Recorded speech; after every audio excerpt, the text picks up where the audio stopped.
Situata al centro della pianura padana, crocevia di tutte le principali vie di comunicazione fra l'Italia e l'Europa del Nord, Milano è il naturale punto di confluenza delle energie creative e delle risorse economiche italiane.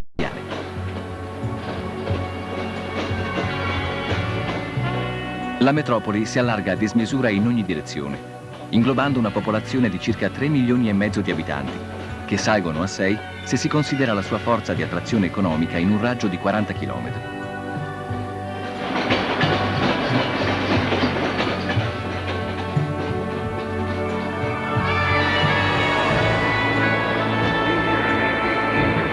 Fulcro e simbolo di questo gran rimescolarsi di persone è la stazione centrale, concepita in maniera monumentale e celebrativa, porta d'ingresso storica della metropoli.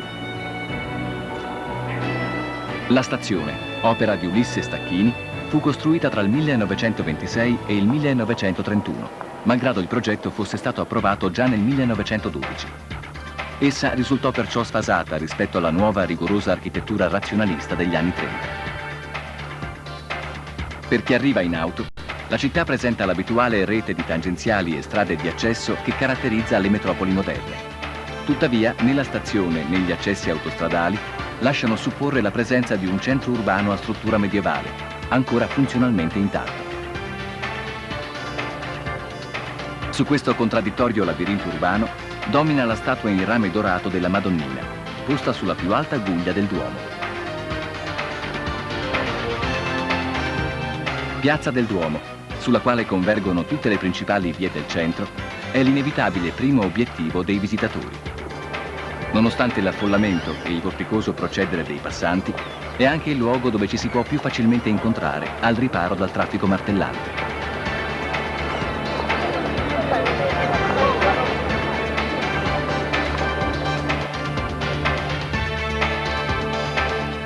La facciata del Duomo, fatta completare a inizio Ottocento da Napoleone, riprende i motivi decorativi dei fianchi e delle absidi costruiti 400 anni prima.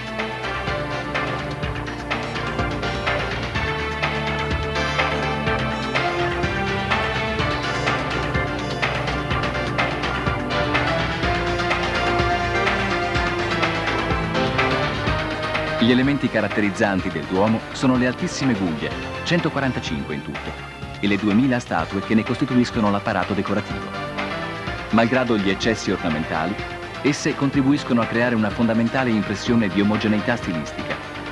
Fra tutti gli edifici milanesi, il Duomo è tuttora quello che rappresenta più chiaramente la spinta alla grandiosità caratteristica di una città abituata a primeggiare.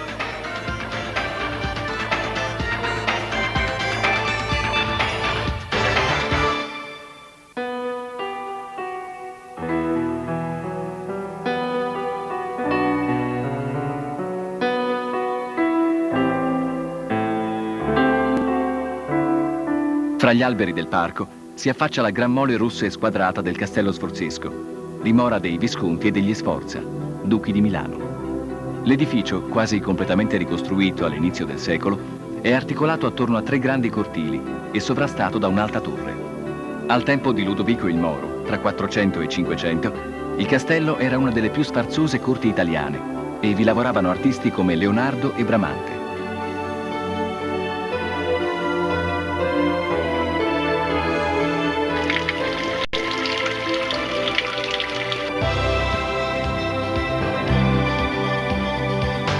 L'edificio, che oggi attrae la curiosità ammirata dei turisti, abbagliati dalle sue dimensioni, è la testimonianza di un'epoca in cui Milano, con le sue industrie tessili, le armi, la sua florida agricoltura e la finanza, era una grande potenza europea.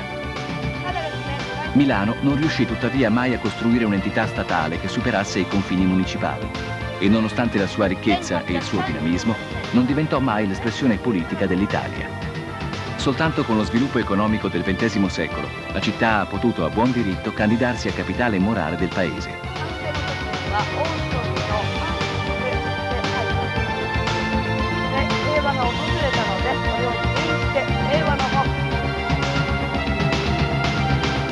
La fama degli architetti sforzeschi fu tale che Ivan il Grande li chiamò a Mosca per la costruzione del Cremlino.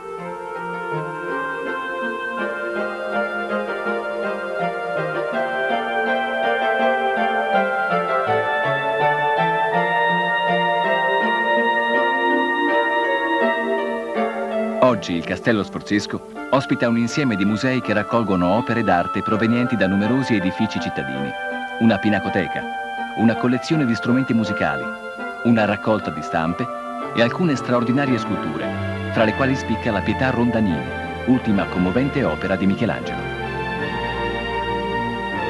La magnificenza della Milano medievale si è espressa pure con numerose chiese, spesso accuratamente restaurate. Sant'Eustorgio ha ritrovato così il suo stile romanico lombardo, caratterizzato dalla facciata a capanna e dall'uso del mattone. La Basilica di Santo Stefano, invece, mostra oggi un volto barocco che si è sovrapposto all'originale struttura romanica. Santa Maria delle Grazie nasce gotica con Guini Forte Solari, uno degli architetti del Duomo, ma viene terminata dal Bramante in stile rinascimentale, con un utilizzo suggestivo delle decorazioni in marmo e mattoni.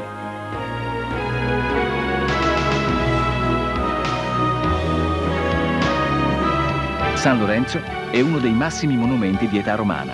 La basilica fu costruita subito dopo l'editto di Costantino, promulgato proprio a Milano, che autorizzava il culto cristiano nell'impero.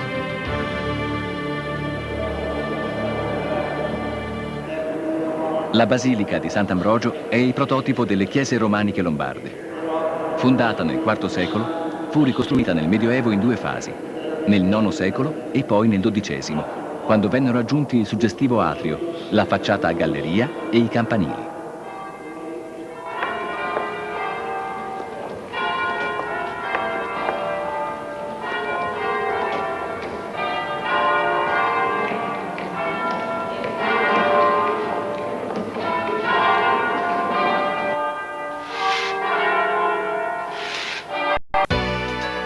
L'H Granda nacque nel 400 come ospedale maggiore.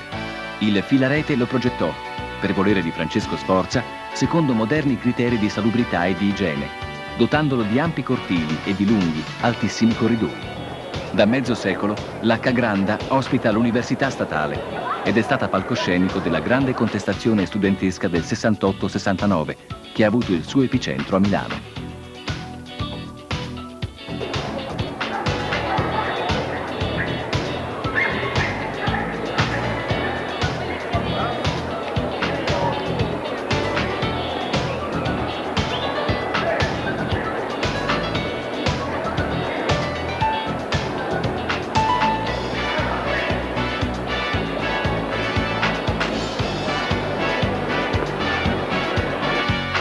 Il mito della motocicletta occupa il centro della scena giovanile bene di Milano, dall'Università a San Babila.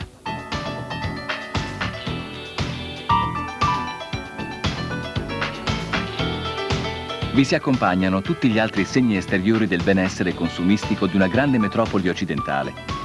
I bazar della musica registrata, i grandi magazzini simboleggiati a Milano dalla Rinascente, i bar, la fotografia e la moda.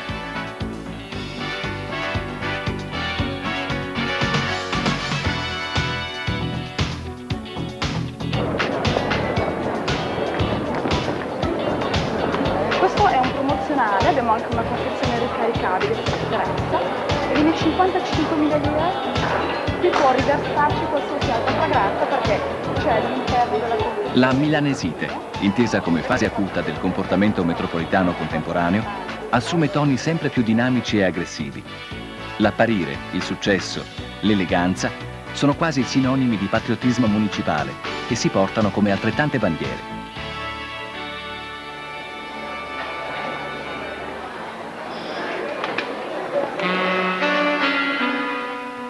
Come e più che a Parigi o New York, dove tuttavia la cultura moderna offre una maggiore varietà di modelli di comportamento, a Milano si esaspera il concetto dell'artificio urbano.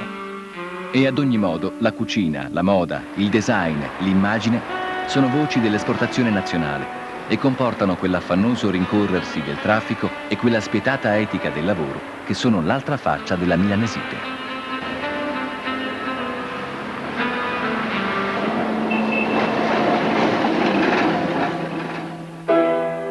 Santa Maria della Passione è oggi sinonimo di musica. L'ex convento che si apre sul sagrato della chiesa ospita infatti il Conservatorio Giuseppe Verdi.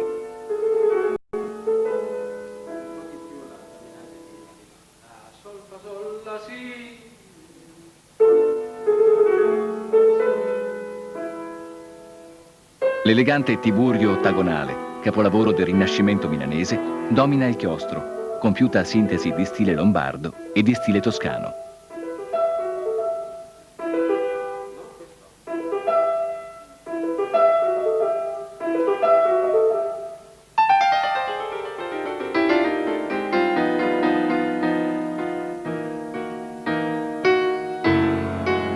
Le vie del quadrilatero della moda, via Monte Napoleone, della Spiga, Sant'Andrea e Manzoni, sono ormai un palcoscenico ininterrotto di eleganza esposta e di eleganza in transito.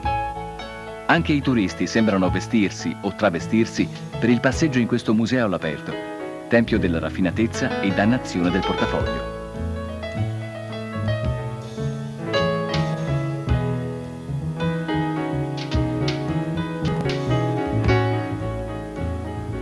Gli alberghi di lusso e molti alberghi di qualità si iscrivono in quella tradizione di rilassata eleganza delle dimore milanesi che già meravigliava Stendhal nella prima metà dell'Ottocento. Dietro le sobrie facciate e le vetrine scintillanti occhieggiano verdissimi giardini interni, oasi segrete e sorgenti di ristoro privilegiato.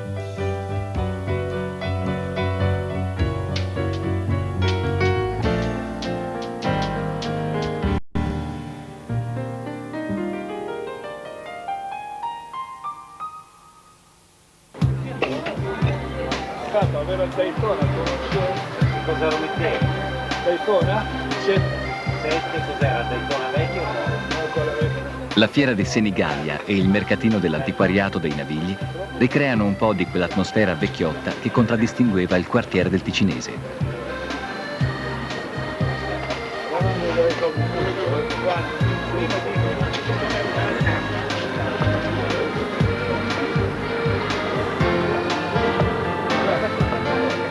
Il Naviglio Grande e il Naviglio Pavese, con i loro graziosi ponticelli e le lunghe case di ringhiera, sono frammenti poetici di un mondo scomparso, fatto di lente imbarcazioni che portavano materiali fin nel cuore di Milano, di pescatori e di orti suburbani.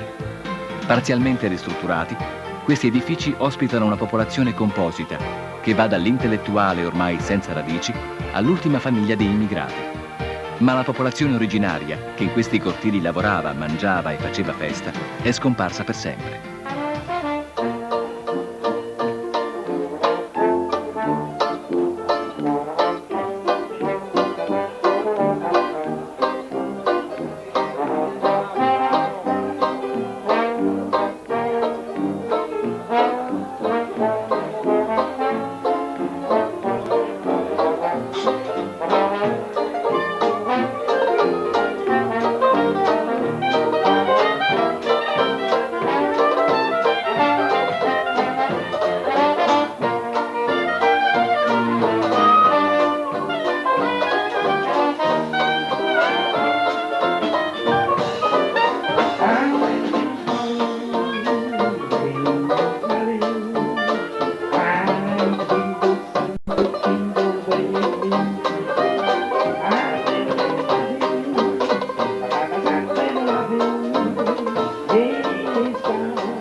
Addossati ai giardini pubblici sorgono invece i quartieri tradizionali della nobiltà milanese del Settecento e quelli della borghesia otto-novecentesca.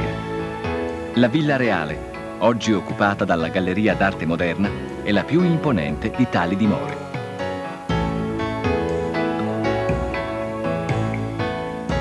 Attorno a Piazza Duse e nelle vie dietro Corso Venezia si susseguono palazzi dallo stile eclettico o liberty, tra i quali spicca per originalità Palazzo Fidia, trasformato in simbolo di stilizzata opulenza borghese dal film Cronaca di un amore di Michelangelo Antonioni.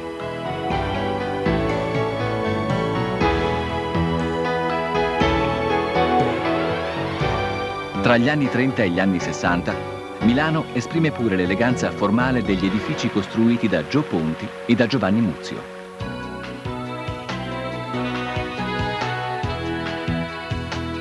Piazza della Scala è una delle poche piazze formalmente compiute di Milano. Il monumento a Leonardo da Vinci fronteggia la Scala, costruzione settecentesca del Pier Marini, che ospita il più celebre teatro dell'opera del mondo.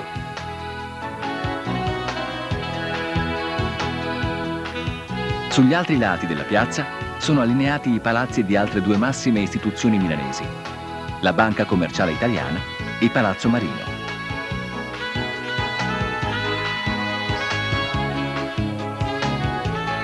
Quest'ultimo, sede del municipio, è una costruzione cinquecentesca dell'Alessi, la cui facciata principale dà su Piazza San Fedele. L'ottocentesca galleria, il cui ingresso occupa un angolo di Piazza della Scala, è diventata la più famosa passeggiata coperta del mondo. Le sue vetrine, i suoi marmi e le coperture in vetro e metallo sono servite come ispirazione ai più eleganti e monumentali shopping center d'Europa ed America. そしてあちらの奥の方ですけども、ちょうど黒い、シャツ着てる女の子が立っているところの脇にですね、お牛が書いてあります。お牛のことをイタリア語でトーロと言います。そのトーロという言葉から生まれたと言われています。トリノ、フィアットの工場があるんで有名ですけれどもね、あちらのトリノのマークです。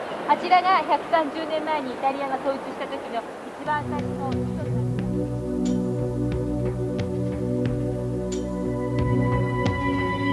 Tutti gli itinerari milanesi cominciano e finiscono in Piazza del Duomo, inevitabile crocevia dei percorsi mondani, commerciali, istituzionali e dei divertimenti. Sulla piazza sbocca la galleria con la sua facciata ufficiale dedicata a Vittorio Emanuele II. E sotto i portici ha inizio il principale percorso pedonale della città, quello dei cinema e dei negozi di lusso. Siamo in corso Vittorio Emanuele e nelle piazze immediatamente adiacenti. Questa è la Milano da bere, favoleggiata da un noto slogan pubblicitario degli anni '80.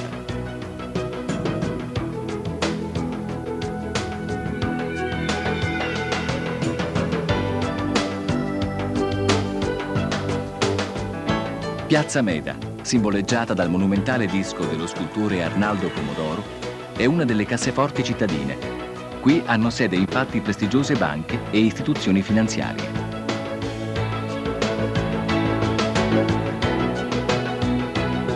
Il quartiere di Brera è il contraltare dei navigli per quanto riguarda la vita notturna di Milano, i ritrovi, i ristoranti e i negozi insoliti. Brera, che negli anni 40 e 50 fu il centro della vita artistica di Milano, il suo piccolo ma dinamico quartiere latino, è ormai soprattutto una sofisticata zona residenziale.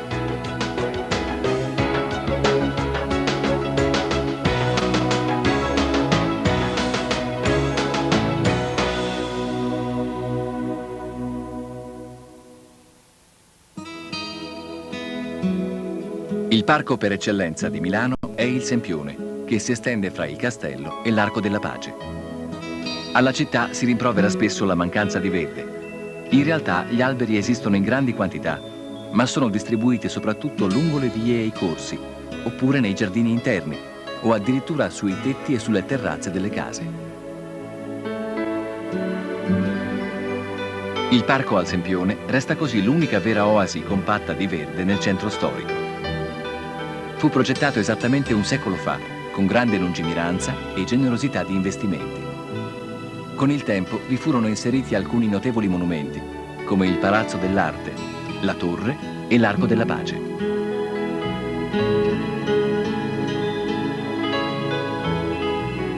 L'Arena, già esistente fin dall'inizio dell'Ottocento, fu costruita da Luigi Canonica sul modello degli antichi anfiteatri romani e inaugurata alla presenza di Napoleone. Fino al 1926 venne adibita a stadio calcistico della squadra dell'Inter.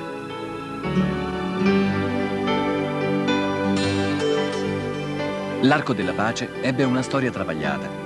Nato su progetto di Luigi Cagnola come arco celebrativo delle vittorie di Napoleone, fu completato quando ormai l'imperatore era stato sconfitto. L'arco fu così modificato nell'apparato decorativo e ribattezzato Arco della Pace.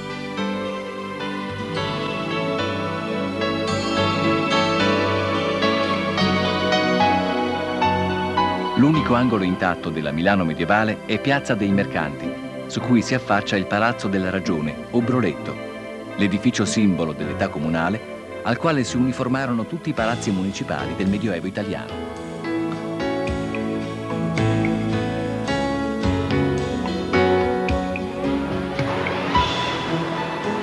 Piazza Cordusio, nata a fine Ottocento come raccordo monumentale di numerose strade che vi convergevano a Raggiera, è caratterizzata da pomposi edifici umbertini e dal passaggio dei festosi tram snodati milanesi. Il malinconico e dimenticato generale Missori osserva sconsolatamente l'informe spazio dello slargo a lui dedicato, più simile a uno sventramento che a una piazza. Subito dietro Piazza Missori riemerge l'antico tessuto urbano, con Piazza Sant'Alessandro e il suo chiesone barocco.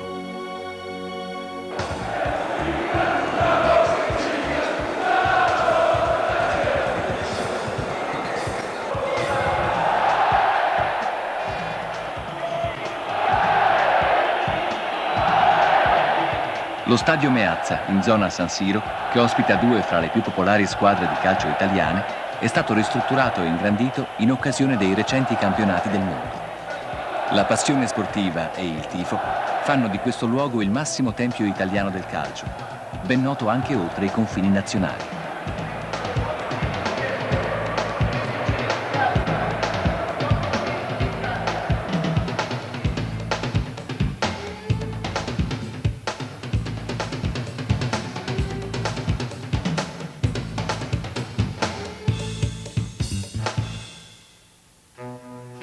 Milano è la città dell'acqua, che ha creato la sua ricchezza ordinando l'immensa abbondanza di acque della fertile pianura del Po. La Certosa di Pavia, a pochi chilometri dal centro di Milano, è l'espressione più suggestiva di questa riorganizzazione del territorio, condotta nel Medioevo dai monaci dei vari ordini religiosi.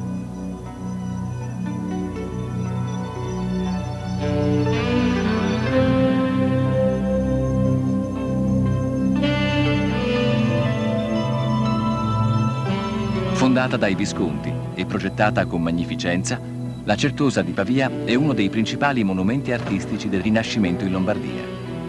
I certosini, che controllavano vaste porzioni delle campagne circostanti coltivate a riso, grano e foraggio, furono un elemento fondamentale nella diffusione della cultura tecnica applicata all'agricoltura e conseguentemente del benessere e della civiltà. La loro stessa organizzazione interna, ancora oggi osservabile nei chiostri e nelle razionali dimore individuali dei monaci, ne è lo specchio fedele.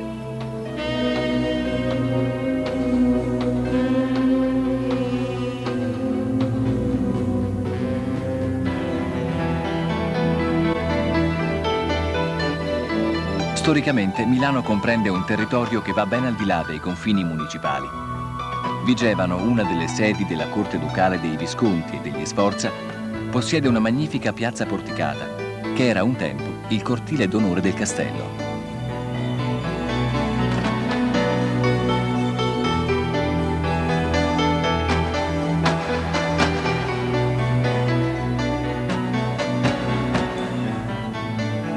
Appena fuori del centro storico di Milano sorge l'abbazia di Chiaravalle, una delle più illustri creazioni cistercensi in Italia.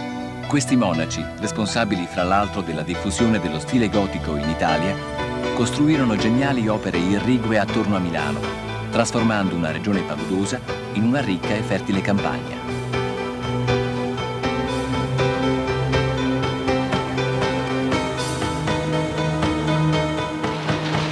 Le antiche porte urbane conservano la memoria della struttura stellare di Milano. Porta Garibaldi, da cui partiva la strada per Como. Porta Vittoria, col monumento alle 5 giornate dell'insurrezione anti-austriaca. Porta Venezia, inizio della principale arteria storica per Monza e Bergamo. Porta Romana, imbocco della strada per Roma. E infine Porta Ticinese.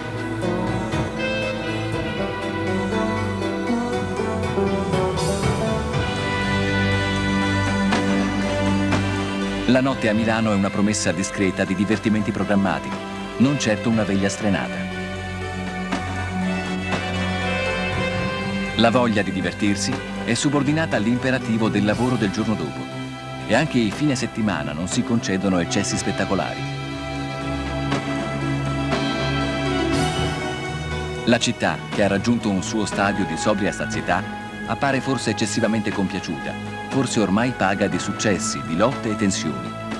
Ma ascoltando nel profondo la sua storia, fitta di orgogli municipali e di impennate egemoniche, si sente che sotto la cenere cova l'eterna, dannata ambizione di essere in prima fila anche nel futuro.